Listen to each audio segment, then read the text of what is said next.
ভিয়ের জীবনের সবথেকে কষ্টকর 3টি মুহূর্ত, যেই মুহূর্তগুলোতে ভি নিজের চোখের পানি আটকে রাখতে পারেনি, যা দেখে সকল বিটিএস ফ্যানরা পর্যন্ত কান্না করতে বাধ্য হয়েছিল।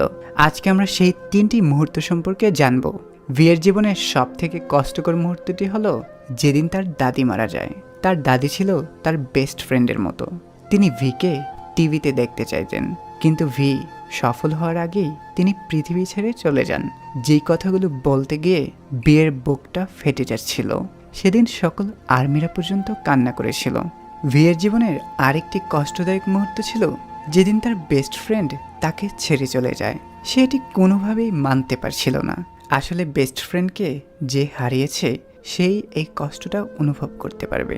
তারপর ভিয়ের জীবনের আরেকটা কষ্টদায়ক মুহূর্ত ছিল যেদিন তার প্রিয় কুকুর ইয়ন্তান মারা যায়। সেদিন ভি চুপচাপ হয়ে পড়েন।